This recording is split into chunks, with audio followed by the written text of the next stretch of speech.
সবার মাঝে আওয়াজ বসে আছে। বিকেলের শেষ সময় সব লোকজন আসে। সবাই একত্রিত হয়ে কথা বলছে। আওয়াজ চুপচাপ কথা শুনে যাচ্ছে। অনেক মানুষ এসেছে তাদের দেখার জন্য। রুয়াদ ইনিমার কাছে যাওয়ার সময় আওয়াজকে চোখে পড়ল তার। সেদিকে আর না দেখে ইনিমার কাছে চলে গেল। ইনিমা একা রুমে শুয়ে আছে। জাফরি এতক্ষণ রুয়াদের সাথে ছিল। এখন সে আবার বলছে তার মায়ের কাছে যাবে। আপু, জাফরি তোমাকে খুঁজছে। ইনিমা তড়িঘড়ি করে উঠল। ভীষণ খারাপ লাগছে তার। আজ কাজের চাপ অনেক বেশি ছিল। এই মেয়েটাও আমায় ছাড়া থাকে না। জানে মা অসুস্থ, তারপরও এমন করতে লাগলো তার। রুয়াদ ভুরু কুঁচকে চাইল বোনের দিকে। এমন করছো কেন? বাচ্চা মানুষ বুঝে না এসব। জাফরিকে ইনিমা কোলে নিল। বাচ্চাকে একদম চুপ হয়ে আছে।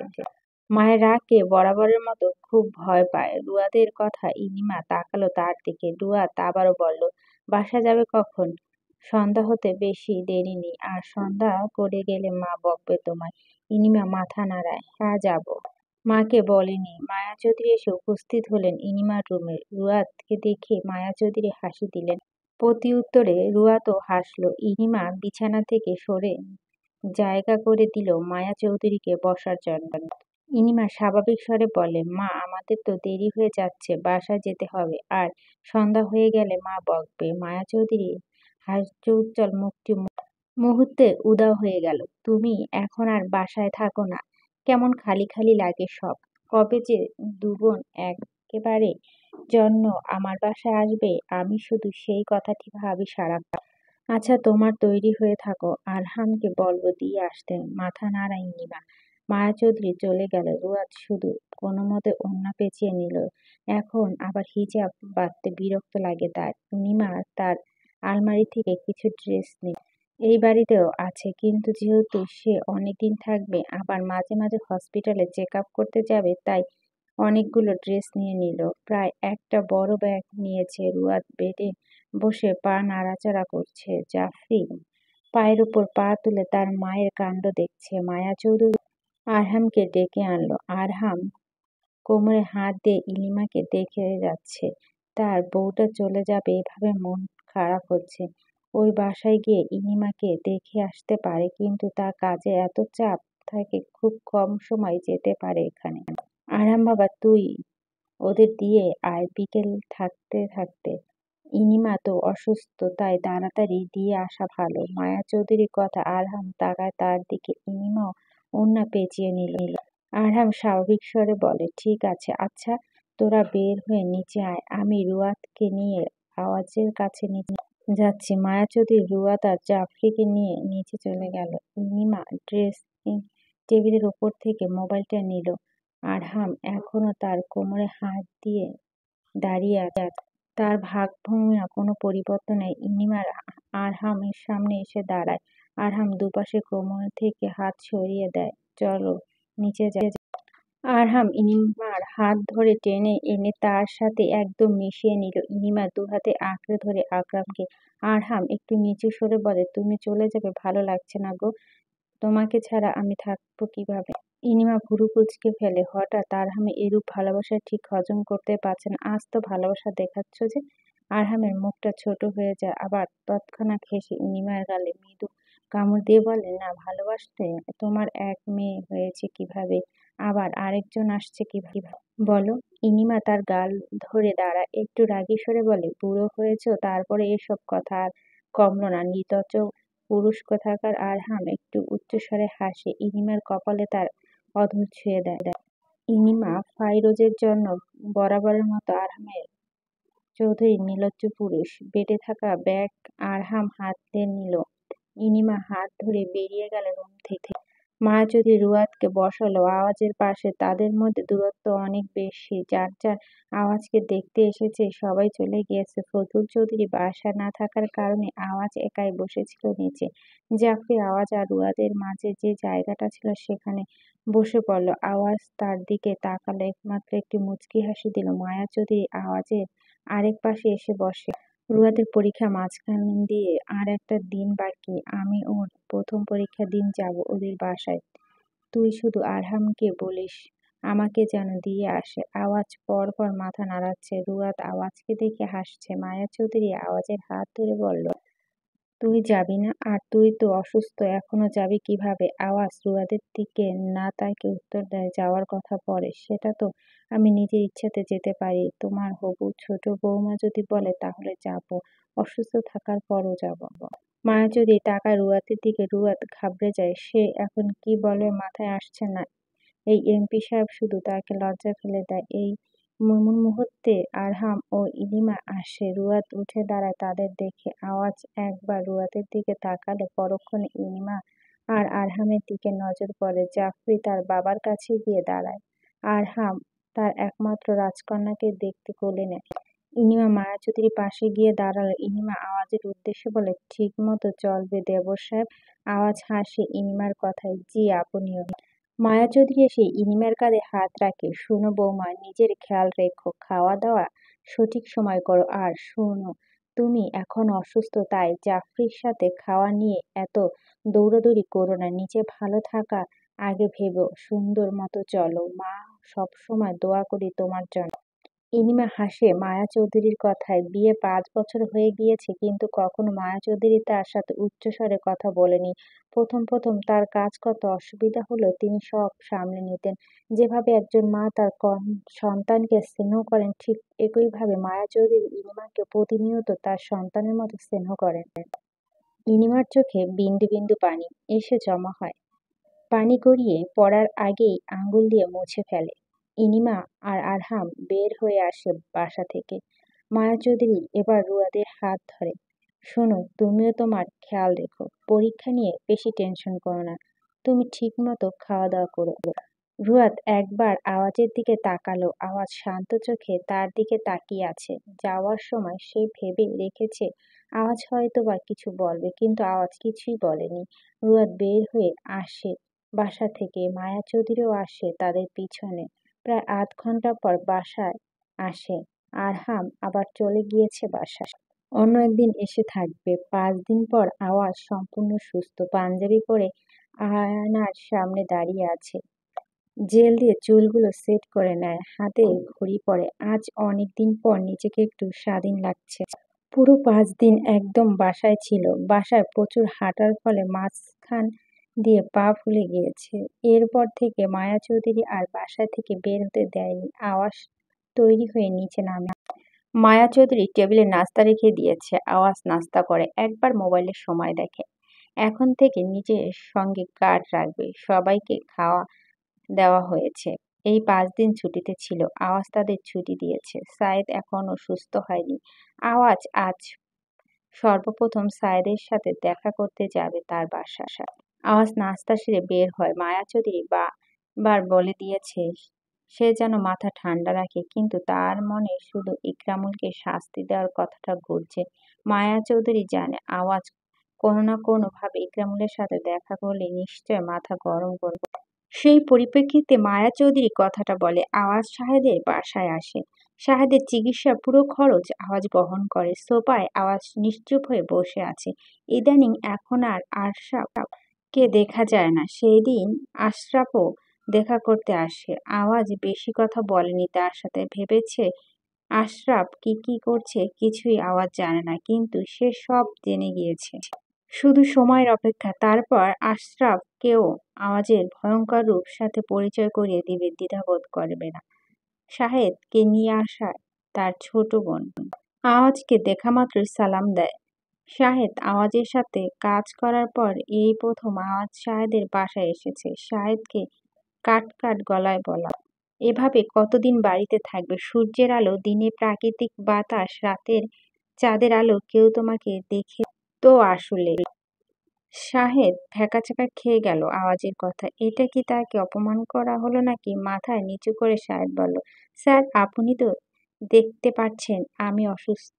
সুস্থ হলেই কাজে ফিরবো। থমথমে অবস্থা। পর্দার আড়ালে থেকে শাহেদের বোন আর তার মা কথা শুনছে। আওয়াজ সেদিকটা একবার তাকালো।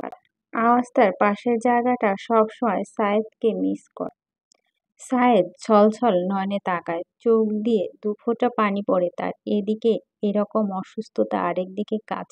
আওয়াজ স্যার, দলের প্রতি মায়া, কোনটি ভুলতে পারছে না সে। আওয়াজ উঠে সায়েদের কাঁধে হাত দিয়ে বলল, তোমাকে ছাড়া আমি কিছুই শুরু করব না। আওয়াজ তার পাশে খুব তাড়াতাড়ি সায়েদকে দেখতে চায়। যতদিন আওয়াজ বেঁচে থাকবে ততদিন সায়েদকে বাঁচিয়ে রাখার সর্বোচ্চ চেষ্টা চালিয়ে যাবে। আওয়াজ তার যতদিন থাকবে ততদিন সায়েদ নামটিও থাকবে। তুমি আমায় বাঁচিয়েছ, নিঃস্বার্থভাবে দিনরাত খেটেছ আমার এবং আমার দলের জন্য। তোমার এসব কথা আওয়াজের মনে চিরকাল স্মরণীয় হয়ে থাকবে। খুব জলদি আমি সায়েদকে সুস্থ দেখতে চাই। শরীরের সুস্থতা দিকটা আল্লাহর হাতে, আর মনের সুস্থতা তুমি ফিরিয়ে আনবে মজবুত রাখতে। হাস্যোজ্জ্বল আভা ছড়িয়ে পড়ে শাহেদের চোখে মুখে। দূর থেকে তার মা পর্দার আড়াল থেকে ক্রমাগত চোখ মুছে যাচ্ছে। মানুষটা সত্যি উদার মনের। শাহেদের বোন আওয়াজের এমন কাণ্ড হেসে যাচ্ছে। তার বান্ধবীদের থেকে শুনছে আওয়াজ চৌধুরী অমায়িক মনের মানুষ। আজ প্রত্যেকটি কথা হিসেবে হিসেবে মিলে যাচ্ছে। আওয়াজ বের হয়ে আসে সায়েদের বাড়ি থেকে। এবার তার অফিসে যাবে। অনেকদিন পর তার চিরচেনা জায়গা দেখে হাসল। এবার পুরনো কাজে নাড়া দিতে হবে। আজও বেশ কয়েকজনে দেখা করতে আসলো আওয়াজের সাথে। সব সব পলিটিক্যাল মিটিং কাজ শেষ করে ইকরামুলকে নিয়ে রিসার্চ করতে বসলো। ল্যাপটপে ডুবে আছে। ৩ ঘন্টা পর তার সব কাজ সফল হলো। এবার শুধু ইকরামুল তার ফাঁদে পা দিলেই হবে। আওয়াজ তার চেয়ারে মাথা হেলিয়ে দিয়ে হাসছে। ইকরামুলের জন্য এবার সত্যি ভীষণ কষ্ট। আওয়াজ বেশ কিছুদিন রেস্ট করলো। মনকে তো আরো রেস্ট দেওয়া যাবে না রুয়াদকে ছাড়া। তাই সেখানে যাওয়া উদ্দেশ্য বেরিয়ে পড়ল। প্রায় টানা ৩ দিন পর তার প্রেয়সীর সাথে দেখা হয়নি আওয়াজের। আজ তার গার্ডদের নিয়ে আজ সেখানে গেল। প্রতিবার যে জায়গায় রুয়াদের সাথে দেখা হয় সেখানে গাড়ি থামায়, গাড়ি থেকে বের হয়। বাইরে থেকে অন্য একটি রুমে জানালা দেখা যাচ্ছে। আওয়াজ কল দেয় রুয়াদের মোবাইলে। অনেকবার ট্রাই করার পর বন্ধ বলছে। এবার ইনিমার মোবাইলে কল দেয়। একবার রিং হওয়ার পর রিসিভ করে। আওয়াজ রুয়াদের সাথে দেখা করবে এবং করার জন্য তাদের বাসার নিচে অপেক্ষা করছে। কথাটি কোনো রকম বনিতা না করে সোজাসাপটা ইনিমাকে বলে। আশ্চর্য বিষয়, ইনিমা রাজি হয়ে গেল। কলটা কেটে দেয় আওয়াজ। ইনিমা যেহেতু তার রুমে ছিল তাই সে আবার রুয়াদের রুমে গেল। রুয়াদ পড়ছে বসে বসে। ইনিমা সহজ সরল ভঙ্গিতে বলল, আওয়াজ এসেছে দেখা করতে, তুই যা দেখা করে আয়। হঠাৎ এমন সময় আওয়াজের কথা শুনে পর পর পলক ঝাপটায়। উনি এখন? কিন্তু কেন? দেখা করতে এসেছে তোর সাথে, বাবা মায়ের সাথে কথা বলছে। এখন আর আসবে না ওই দিকটায়, তুই নিশ্চিন্তে যেতে পারিস। মাথায় ঘোমটা টেনে নিল। আপুর কথা ভরসা পায় রুয়াদ। রুয়াদ বাসা থেকে বের হয়ে আওয়াজকে দেখতে পায়। গাড়ির সামনে হেলান দিয়ে দাঁড়িয়ে আছে আওয়াজ। হাসছে প্রেয়সীকে দেখে। রুয়াদ অনেকটা দূরে দাঁড়িয়ে আছে। উফ, একদম আমার সামনে এসে দাঁড়াও, সমস্ত দূরত্ব ঘুচিয়ে দাও। রুয়াদ পলকহীন চাউনি তাকায়। অনেকটাই সামনে এগিয়ে যায়, তবুও আওয়াজ কাছে সেই দূরত্ব লাগছে। রুয়াদ কবজি ধরে টেনে তার সামনে দাঁড় করা। একটু জড়সড় ধমক দিয়ে বলল, এই বলছি না সমস্ত দূরত্ব ঘুচিয়ে দাঁড়াতে। কথা অবাধ্য হও কেন তুমি? আওয়াজ ভালো করে দেখে নিচ্ছে তার প্রেয়সীকে, যেন কত বছর দেখেনি এই মায়াময়ী কন্যাকে। এক্সাম কেমন হচ্ছে তোমার? রুয়াদ মাথা নাড়িয়ে বলে, আলহামদুলিল্লাহ ভালো হচ্ছে। রুয়াদকে একটু জ্বালানোর জন্য বলল, আমি তোমার ভালো রেজাল্ট চাই, না হলে জনগণ বলবে এমপির বউ এইচএসসিতে রেজাল্ট উঠাতে পারেনি, অবশেষে মান সম্মানটা আমারই যাবে ম্যাডাম। ভুরু কুঁচকে তাকায় রুয়াদ। আমার এক্সাম ভালো হচ্ছে, আশাবাদী ওনার মান সম্মান যাবে না এমপি সাহেব। আওয়াজ অবাক হয়। এমপি সাহেব? খুব সুরধুর ছিল বাক্যটি। এক হাত দ্বারা পিঠ আঁকড়ে ধরে আরেকটু সামনে আনে রুয়াদকে। সাথে সাথে রুয়াদ চোখ বন্ধ করে ফেলে। পরক্ষণে আবার দূরে সরিয়ে দেয়। দুবাহুতে হাত রেখে হাসে। আপনি এমপি সাহেব এতটা বেসামাল নন। একটি পবিত্র শব্দ ৩ বার উচ্চারণ করে আপনাকে সম্পূর্ণভাবে আমরা করে নিব রুয়াদ ফাইজুল, যেখানে থাকবে না কোনো রূপবাধা। আর সেই দিনটি খুব কাছে। আজ রুয়াদের পরীক্ষার শেষ দিন। শুরুটা খুব ভালো হয়েছে, এখন শেষটা ভালো দেখতে চায়। কলেজের ইউনিফর্ম পরে রেডি সে। এই কয়েকটা দিন আওয়াজ তাকে যথেষ্ট হেল্প, সাহস, কেয়ার সবকিছু করেছে। আর এত কিছুর জন্য বিশাল ধন্যবাদ তাকে। আওয়াজ কথা মনে উকি দিলেই এক চিলতে হাসি ফুটে ওঠে মুখে। রুয়াদ তার মায়ের রুমের উদ্দেশ্যে পা বাড়ায়। হান্নান মজুমদার এবং সেখানে আছে। আজ রুয়াদের সাথে তিনি যাবেন। গত রাতে আওয়াজ বলেছিল সেও আসবে, কিন্তু সেটা পরীক্ষার পর। সকাল সকাল ভীষণ কাজের চাপ থাকে তার। মেহরুবা জাফরির সাথে ভিডিও কলে কথা বলছে। ইনিমা ৭-৮ দিনের থেকে আবার চলে যায়। হান্নান মজুমদার রেডি হচ্ছে। রুয়াদ তার মায়ের রুমে যায়, মেহরুবার পাশে বসে। রুয়াদ হাস্যোজ্জ্বল চাউনি তাকায় জাফরির দিকে। পাশে ইনিমা বসে আছে। জাফরির বাচ্চা তো, তার মিম্মিকে দেখে খুশিতে হাতেতালি দেওয়া শুরু করলো। রুয়াদ তার মোবাইল বন্ধ করে রেখেছে, কিন্তু বেশিরভাগ সময় আওয়াজের জন্য মোবাইলটা অন করতে রাখতে হয়। এবার অনেক বকা দিয়েছিল আওয়াজ। এরপর থেকে শুধু আওয়াজের সাথে কথা বলার সময় মোবাইল অন করে রাখতো। যখন কথা বলা হতো তখন মোবাইল বন্ধ করে রাখতো রুয়াদ। আর এই কারণে জাফরি কথা বলতে পারে না, কলও দিতে পারে না। হান্নান মজুমদার নিচে এসে তাড়া দিচ্ছে। রুয়াদ কিছু সময় ইনিমার সাথে কথা বলল। মেহরুবা কল কেটে দিয়ে রুয়াদের পিছন পিছন আসে, মাকে বলে বাইরে অগ্রসর হয়। শেষ পরীক্ষা, এই নিয়ে মোটামুটি একটু টেনশনে আছে। মেহবুবার সামনে রুয়াদ দাঁড়া। মা দোয়া করো। রুয়াদের কাঁদো মুখ দেখে মেহবুবা হেসে দেয়। প্রতিবার রুয়াদ এমন করে। ছোটবেলা থেকে বড় হলো, কিন্তু স্বভাবের আর পরিবর্তন হলো না। টেনশন করছি না, ভালো হবে। মা দোয়া করি তো সবসময় তোর জন্য। মাথা নাড়ায় রুয়াদ। হান্নান মজুমদার ডাকে সেদিক ছুটে। আর অপেক্ষা করল না। দেরি হয়ে গেলে হাজারো সমস্যার সম্মুখীন হতে হয়। এই কয়েকদিন এমন অহরহ ঘটনা দেখে ফেলেছে বোর্ড পরীক্ষায়, তাও পরীক্ষার্থীর এত অসচেতন। হান্নান মজুমদারের সাথে রুয়াদ পৌঁছে সেখানে। তো আশরাফ, কি অবস্থা তোমার? এত মোটা হয়ে যাচ্ছ আজকাল। আশরাফ অবাক চোখে আওয়াজের দিকে তাকায়। মুখে সুন্দর করে কথা বলো, চোখ দিয়ে যেন আগুন বের হচ্ছে। আওয়াজ আশরাফকে একটু সময় দিয়েছিল, কিন্তু না। অগোচরে ঠিকই আশরাফ ইকরামুলের হয়ে কাজ করছে। উত্তর দিতে বেশি সময় দেয়নি আওয়াজ। পুনরায় জিজ্ঞেস ইকরামুলের দুর্নীতির টাকা মাসে মাসে পেয়ে যাচ্ছ, ভালো ভালো খাচ্ছ, মোটা হয়ে যাচ্ছ দিনকে দিন। আমার থেকেও টাকা নাও, আবার আমার দলের সাথে কাজ করো, সেই দলে গোপন খবর পাচার করো। তোমাদের মতো মানুষদের আসলে কি হওয়া উচিত বলো? ভালো হওয়ার সুযোগ দিয়েছিলাম, সব জেনে চুপ ছিলাম। তুমি তো আর ভালো হলে না। আওয়াজের সাথে বেইমানি করা শাস্তি তুমি পাবে আশরাফ। আর যা হয়ে কাজ করছো না, সে এই অবস্থানে থাকবে আর 2 দিন। তারপর কি করবে শুনি?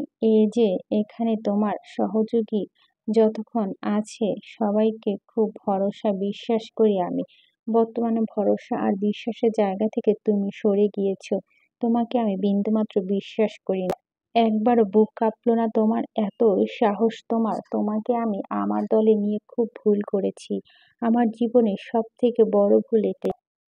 আরশাপ আওয়াজের 2 পা জড়িয়ে ধরে। আজ যদি আওয়াজ ক্ষেপে যায় তাহলে সে নিশ্চিত আওয়াজ তাকে মেরে শান্ত হবে। ইকরামুলের ফাঁদে পা দিয়ে সমস্ত বড় ভুল হয়েছে। আগেই সাবধান হওয়া উচিত ছিল। লোভে লালসা তার জীবনটা তছনছ করে দিল। আওয়াজ মুখ খিচে রাগ কন্ট্রোল করার চেষ্টায় আছে। ভয়ে সবার মধ্যে আতঙ্ক ছড়িয়ে পড়েছে। আর কিছু একটা হবে এখানে, বেশ ভালো করে বুঝতে পারছে তারা। স্যার, আমাকে ক্ষমা করে দিন, আর একটা বার আমাকে সুযোগ দিন স্যার। কাঁদতে কাঁদতে কথাটি বলে আশরাফ। এ কথায় যেন আওয়াজের রাগ তীব্র গতিতে বেড়ে যায়। পা ছাড়ো, তোমার নোংরা হাত দিয়ে আমাকে ধরো না। আশরাফ ছাড়ল না। আওয়াজ একবার পা ঝাড়া দেয়, কিন্তু সে ছাড়ছে না। সাহেদের দিকে অগ্নিদৃষ্টিতে চেয়ে বলে, সাহেব, গান বের কর। একটু সংকোচন বোধ করল সাহেব। আওয়াজ সচরাচর এসব হাতে নেয় না। আজ কি সত্যি আশরাফকে কিছু করে ফেলবে নাকি? গানের কথা যাচ্ছে না তোর? প্রচন্ড জোরে কথাটি বলল আওয়াজ। সাহেব মাথা নিচু করে ফেলল। স্যারকে একটু বোঝানো দরকার, এভাবে হুটহাট কিছু করে ফেলবেন না। স্যার, বলছিলাম কি, একটু বসে যদি কথা বলতেন। আতঙ্কে আশরাফের গলা শুকিয়ে গিয়েছে। আওয়াজ কি তাকে মেরে ফেলবে নাকি? তোমাকে এত কথা বলার অধিকার দেইনি। ওর যা প্রাপ্য আমি তাই দিব ওকে। আর এখানে প্রত্যেকটা মানুষের উদ্দেশ্য বলছি, বেইমানি করলে এমন শাস্তি ভোগ করতে হবে। শাহেদ গান এগিয়ে দেয় আওয়াজকে। আশরাফ চোখ বন্ধ করে ফেলে। এই বুঝি আজ তাকে মেরে ফেলবে। আওয়াজ একবার ভুরু কুঁচকে তাকায়। এই আকাশ সমান ভয় দেখছে আশরাফের চোখে মুখে। কিন্তু শাস্তি তো দিতেই হবে। স্যার, আশরাফের 22 দিনের একটা সন্তান আছে, নতুন জন্ম নেওয়া। আরো দুটো ছেলে মেয়ে আছে স্যার। ওকে মারবেন না স্যার। সন্তানগুলো বাবা ছাড়া হয়ে যাবে স্যার। আওয়াজ হাত থেকে গান ফেলে দেয়। আশরাফের কানে শাহেদের কথাগুলো যায়। চোখ খুলে সবার আগে আওয়াজের দিকে তাকায়। নিচে সে অনাকাঙ্ক্ষিত জিনিসটি পড়ে আছে। নিজের শরীর চেক করে না, কোথাও কোনো ব্যথা লাগেনি। আওয়াজ তাকে কিছুই করেনি। পরপর আওয়াজের দিকে দুবার তাকালো, ফলে আওয়াজ তার শরীরের সব শক্তিকে কাজে লাগিয়ে আশরাফের গাল বরাবর থাপ্পড় দিল। সাথে সাথে যেন গালটি জ্বলে উঠল। আওয়াজের হাতে 4টি আঙুল ছাপ স্পষ্ট ফুটে উঠল মুহূর্তে। আশরাফকে সম্পূর্ণ আলোহীন রুমে 3 দিন বন্দি করে রাখে। কোনো রকম খাবার দিবে না, শুধুমাত্র পানি ছাড়া। এর হেরফের হলেই তোদের অবস্থা খারাপ হবে বলে দিলাম। এই জানোয়ারকে আমার সামনে থেকে নিয়ে যা। এর মুখে থুথু ফেলতেও আমার ঘৃণা লাগছে। তার স্বার্থপর চেহারা আমি দেখতে পারছি না। নিয়ে যাও ওকে। একজন এসে সাথে সাথে আশরাফকে নিয়ে যায়। বের হয়ে আসে নিজের অফিস থেকে। শাহেদও চলে আসে। গাড়ির সামনে দাঁড়িয়ে আছে আওয়াজ। রাগে তার শরীর ফেটে যাচ্ছে। শাহেদ আওয়াজের সামনে এসে দাঁড়ায়। স্যার, বাসায় ফিরবেন এখন? আওয়াজ শাহেদের কলার ধরে উচ্চস্বরে বলে, কোনো আশরাফের পরিবারের কথা টেনেছ? কেন এভাবে বাধা দিয়েছ আমায়? তোমাকে আমার কাছে বাধা দেওয়ার সাহস কে দিয়েছে? শাহেদ মাথা নিচু করে মুচকি হাসে। সে জানে এখন আজ তাকে এসব বলবে। আগে থেকে প্রস্তুত নিয়ে এসেছিল। এমন তুমুলকার কাণ্ড আওয়াজকে কি জবাব দিবে সে কিছুই তার পূর্ব পরিকল্পনা ছিল। আশরাফ তার পরিবারের কথা শাহেদের কাছে বলে। আর সে এটাও জানে যে আওয়াজ আশরাফকে কিছু না কিছু করার সিদ্ধান্ত দিয়েছে। এত সহজেই যে তাকে ছেড়ে দিবে সেটা জানে শাহেদ। না, আশরাফের সাথে কোনো খাতির নেই তার। শুধুমাত্র আশরাফের পরিবারের কথা ভেবে এসব করেছে। স্যার, মেরে ফেললে কি সব সমস্যার সমাধান হয়ে যেত? ওকে আপনি শাস্তির ডোজ বাড়িয়ে দিবেন, তাও মৃত্যু দিবেন না স্যার। ভবিষ্যতে আপনি বাবা হবেন। যাদের বাবা নেই তারা বাবার মর্ম বোঝে। আমি শুধু আশরাফের পরিবারের কথা ভেবে আপনাকে আটকেছি স্যার। তুমি জানো তুমি আমার সাথে বেইমানি করলে আমিও তোমাকে মেরে ফেলতে পারি। শাহেদ হাসে। স্যার, আপনি আমায় অকারণে মেরে ফেলবেন, আমি কোনো অভিযোগ করব না। কিন্তু আপনার সাথে বেইমানি করার সাহস নেই আমার স্যার। শাহেদকে ছেড়ে দেয় আওয়াজ। গাড়িতে উঠে পড়ে।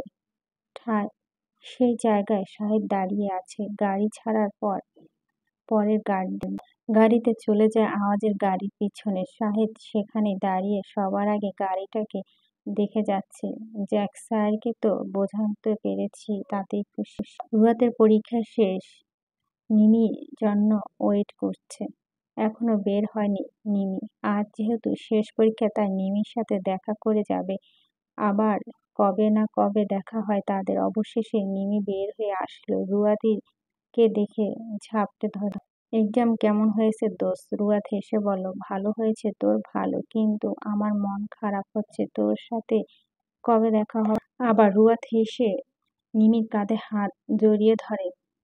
তোর দাওয়াত রইল আমার বিয়েতে। তুই তো বলে দিয়েছিস তোকে দাওয়াত দেওয়া লাগবে। না বললেও দিতাম, আসিস। মুখ দুটো চেপে ধরল রুয়াদ।